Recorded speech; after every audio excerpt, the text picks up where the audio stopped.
Bismillahirrahmanirrahim. Assalamualaikum warahmatullahi wabarakatuh.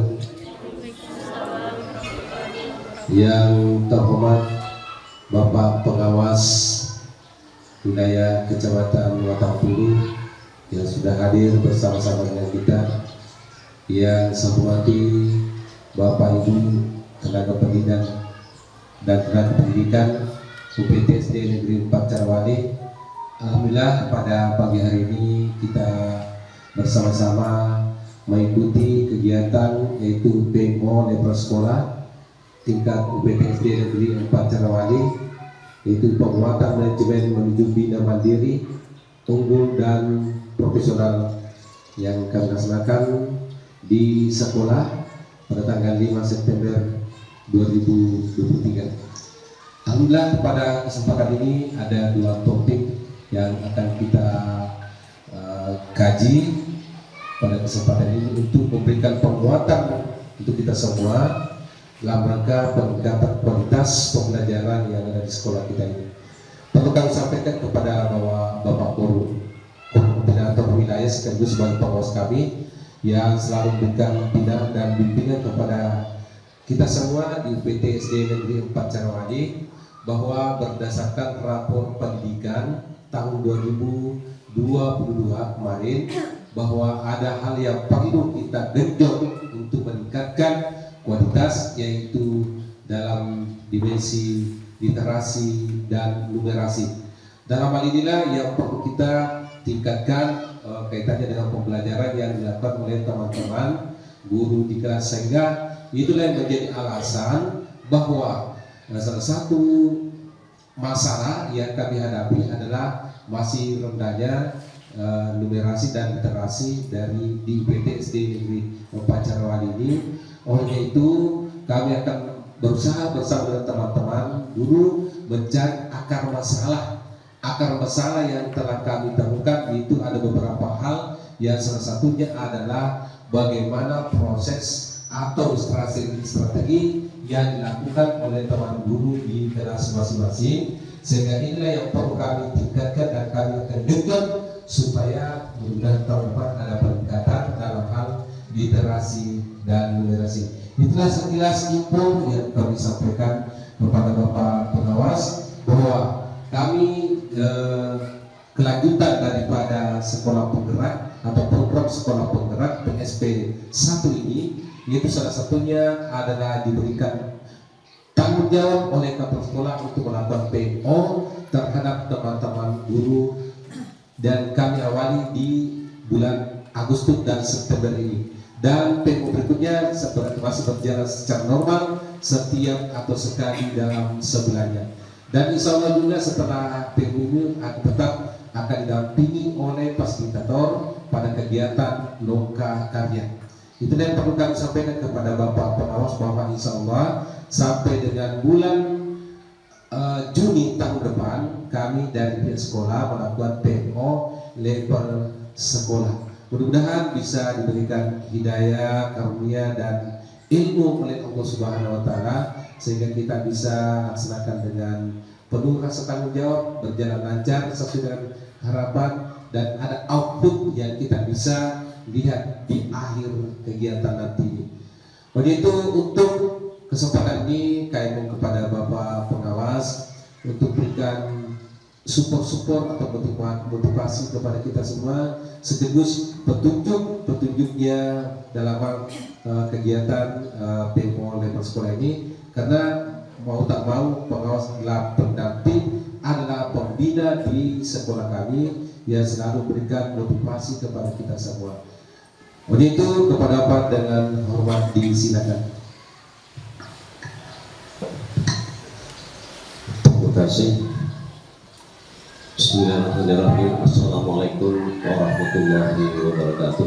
Waalaikumsalam warahmatullahi wabarakatuh. Yang terhormat Bapak Kepala UPT SD Negeri 4 Carawali, yang kami hormati Bapak Ibu rekan guru dan tenaga kependidikan SD Negeri 4 Carawali.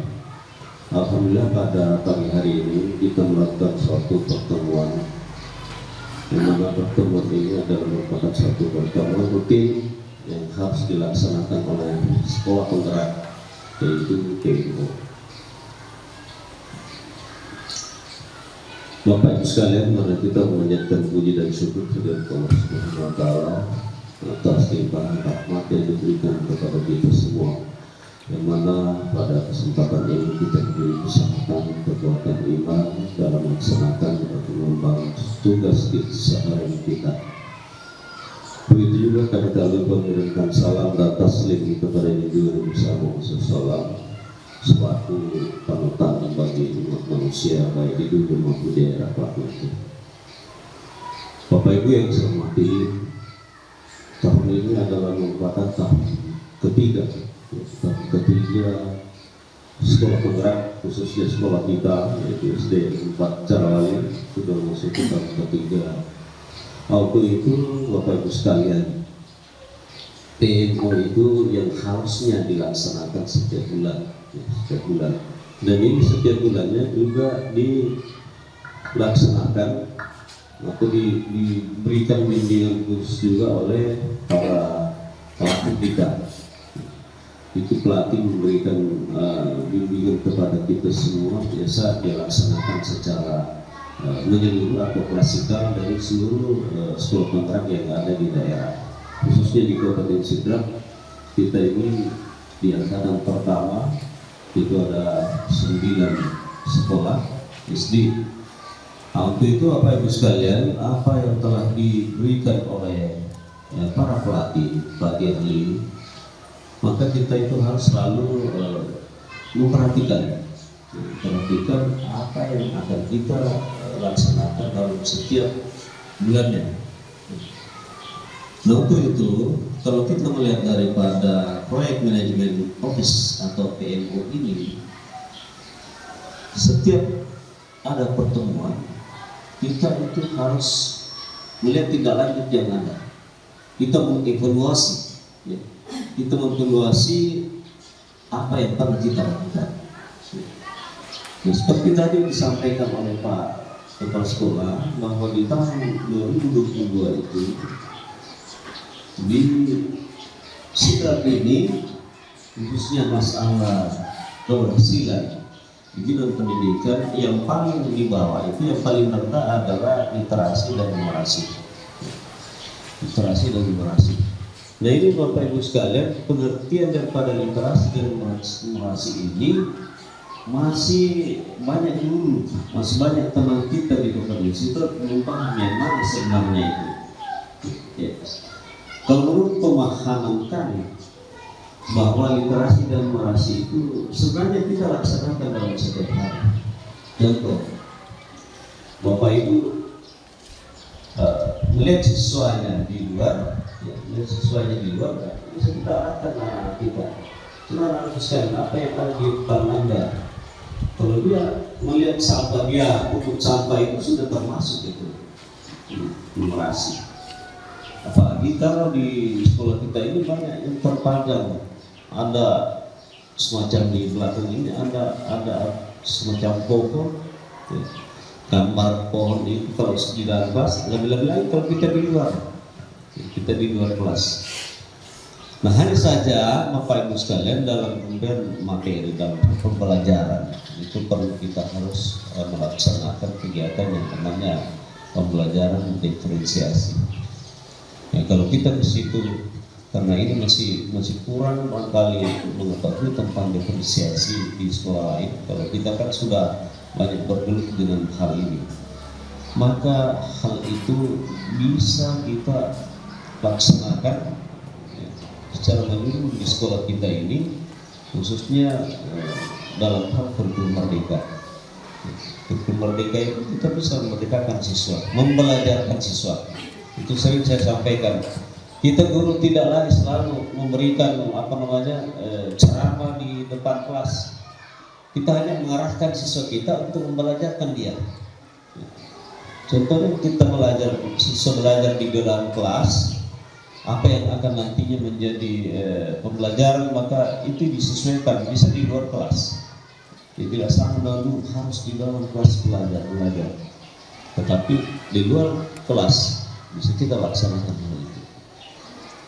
Nah ini contoh Bapak Ibu sekalian, khususnya di sekolah kita selaku guru sekolah penggerak, bahwa setiap bulannya itu harus kita melakukan evaluasi diri. Evaluasi diri itu termasuk bagaimana kita ini sebagai guru untuk membelajarkan siswa dan mengevaluasi siswa. Ya. Ada 3 hal yang perlu kita perhatikan pada saat kita mengevaluasi siswa kita itu di dalam kelas. Kita melihat, jadi siswa tidak selalu berada di satu titik, di satu tempat. Betul. Siswa tidak selalu berada di satu tempat. Siswa itu bisa kita gulir. Oh, pada hari ini si A seumpama sukanya mengganggu teman. Itu kita perhatikan. Oh, si B dan si C selalu mau sama-sama duduk bersama. Nah ini menjadi perhatian juga buat kita. Nah, kemudian ada siswa yang ya selalu hanya mau melihat gambar-gambar yang ada di ruangan. Ya. Berarti itu sudah bisa kita kalkulasi bahwa siswa ini perlu diberikan tugas seperti ini. Dalam pembelajaran, siswa yang memang selalu mau bergerak, mau melihat di luar, ya arahkan keluar dengan yang sesuaikan dengan pembelajaran yang ada, diarahkan di luar. Coba anak-anak sekalian, ada di luar itu kita bisa kumpul di situ, kumpulkan benda-benda yang kita bisa berikan tugas sesuai dengan pembelajaran yang ada. Nah, gitu. Begitu juga yang ada di dalam kelas. Kalau dia memang sukanya hanya menonton, perlihatkan satu tontonan yang memang tontonan itu yang ada hubungannya dengan apa yang kita pelajari pada hari ini. Begitu Bapak Ibu sekalian.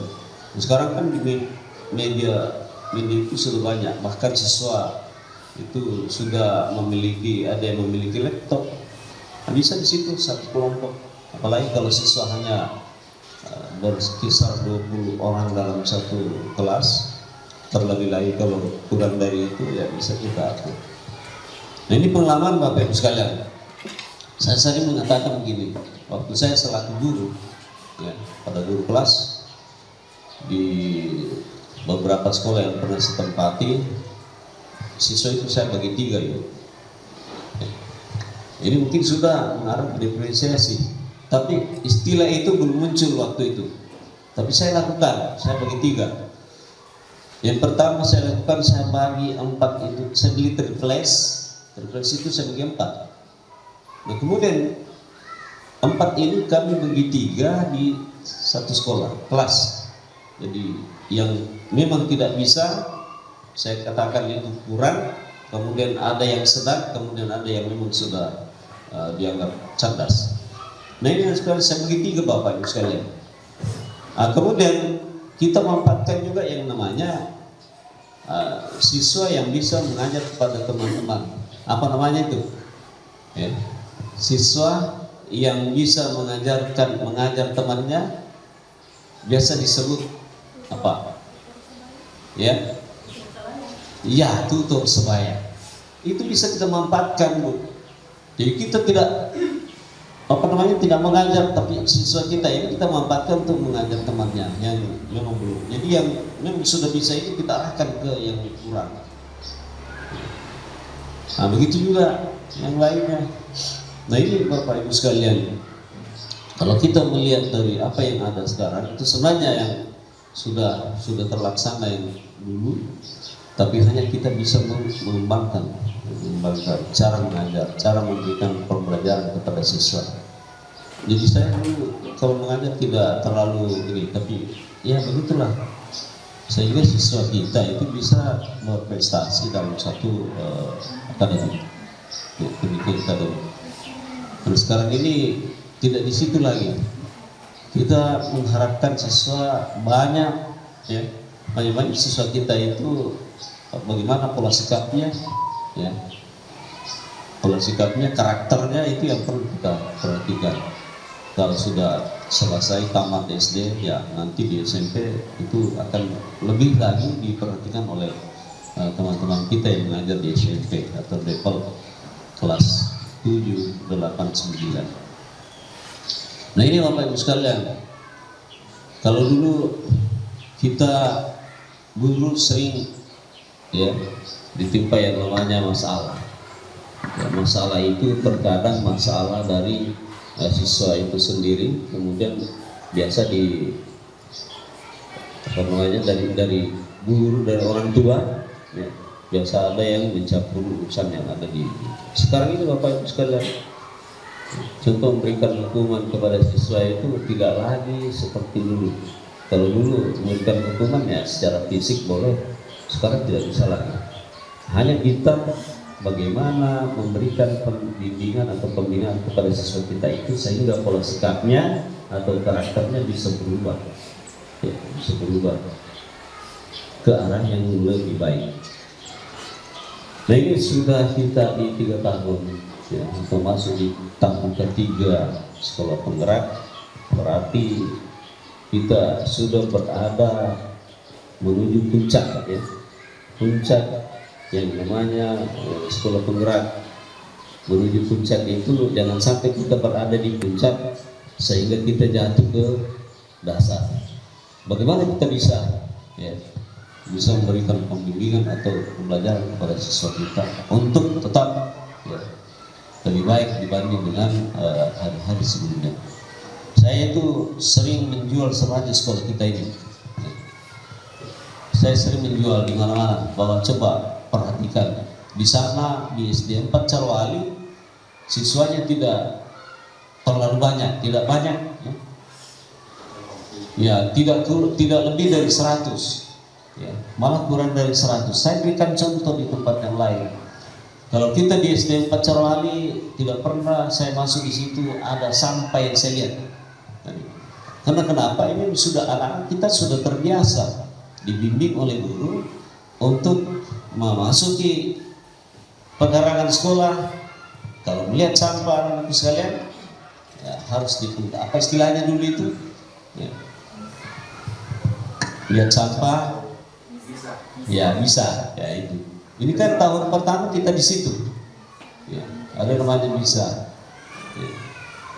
Lihat sampah ambil, kemudian bawa ke tempat sampah. Kemudian di tahun pertama dulu itu kita kan memanfaatkan ini sampah. Ya. Sampah itu menjadi pupuk. Ayo. Itu di tahun pertama. Itu saya sampaikan kepada teman-teman. Kemudian yang kedua ada pupuk cair lah kita. Betul. Itu saya di mana-mana saya sampaikan teman-teman, tolong ya manfaatkan siswa kita kalau bisa menjadi produktif, ya, jadi produktif sehingga produk-produk itu bisa terjual. Ya.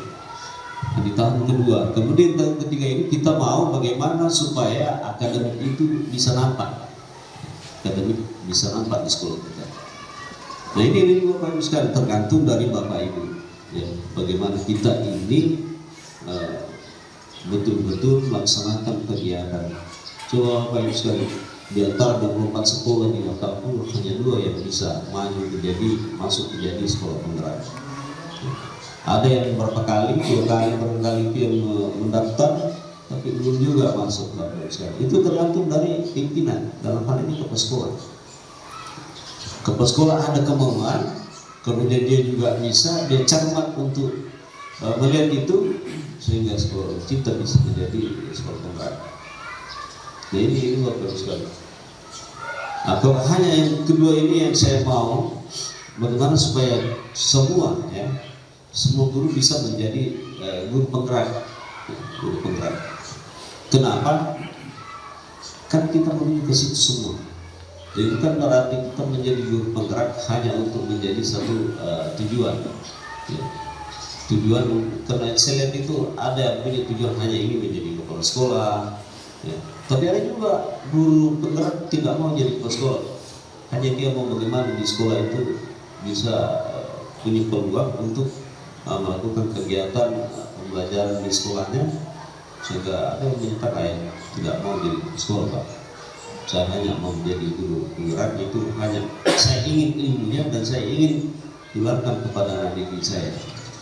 Kalau itu juga Pak, ada itu guru memang kalau dilihat guru itu pintar. Ya. Wah ini bapak ini pintar sekali, tetapi mengaplikasikan kepada siswanya itu kurang. Ya, kurang. Siswanya kurang paham tentang kepintarannya guru itu. Tapi ada juga guru yang boleh dikata istilahnya kurang, ya, tapi dia bisa memberikan bimbingan atau pembinaan kepada siswanya sehingga siswa itu bisa. Biasa terjadi juga begitu. Karena kenapa? Karena ketekunan dan kedisiplinannya dia, disiplin ilmunya itu dengan tinggi. Hanya disiplinnya. Nah itu yang saya tanamkan juga kepada Bapak Ibu sekalian, masalah kedisiplinan. Disiplin dalam melakukan kegiatan pembelajaran di sekolah.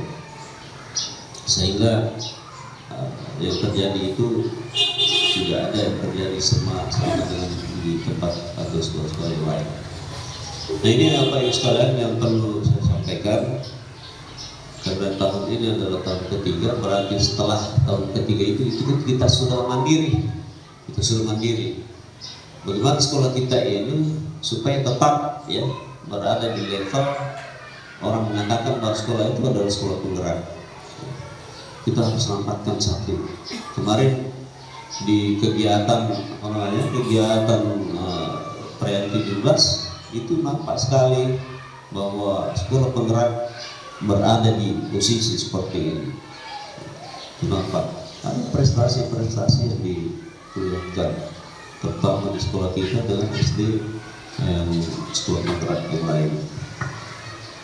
Nah ini Bapak Ibu sekalian, jadi secara akademik, apalagi sekarang ini ada perintah dari pimpinan itu mengenai mata pelajaran yang bisa kita ajarkan, khususnya muatan lokal. Muatan lokal itu Bapak Ibu sekalian banyak sekali, itu banyak pilihan yang bisa kita kembangkan dan memperhatikan kompetensi siswa kita dan kompetensi guru yang ada di sekolah itu. Saya sangat bersyukur di sini bahasa Inggris ya, bahasa Inggris mulai. Karena kenapa? Nantinya itu ke depan siswa kita kalau dia di level artinya di tingkat SMP itu otomatis mempelajari bahasa Inggris. Dasarnya bisa kita berikan di sekolah kita. Sama waktu saya di SD Satu Rawa, Bapak Ibu sekalian ya gitu. Nah ini saya harapkan untuk PMO kalau bisa tetap kita laksanakan di setiap bulan. Kalau perlu kita sedang dengan teman-teman yang lain, dengan sekolah penggerak yang lain, kemudian kita panggil supaya ada tukar pendapat, ya, tukar pendapat. Kalau di sekolah kita dia bisa belajar di sekolah kita, maka kalau perlu apa yang kurang di sini itu yang bisa kita minta pendapatnya. Apa yang kurang di sini? Jangan hanya yang lebihnya kita berikan, kita sampaikan kepada teman, sementara yang kurangnya itu kita bisa minta apa kekurangan kami di sini. Ya. Khususnya untuk pelatih kita, karena setahu saya Pak Andi Pak Dia Sempat yang menjadi pelatih ahli di Kabupaten Sintang, khususnya di sekolah kita. Pak Andi itu luar biasa juga. Setiap saat, terkadang dia hubungi saya, ya di depan di SD 4 dan SD 3. Nah ini Bapak Ibu sekalian yang perlu saya sampaikan. Mudah-mudahan dengan PMO ini ada berkelanjutan, ya, dan berkelanjutan kita laksanakan dan melihat kondisi sekolah yang ada di kita ini. Dan dulu lihat kondisinya orang, yang penting kondisi kita diperhatikan dan bagaimana siswa kita, ya, bagaimana siswa kita, apakah siswa kita itu sudah bisa kita bina dengan baik. Sekiranya itu Bapak sekalian, dari kurangnya mohon dimaafkan. Wabillahi taufiq wal hidayah. Assalamualaikum warahmatullahi wabarakatuh. Waalaikumsalam warahmatullahi wabarakatuh.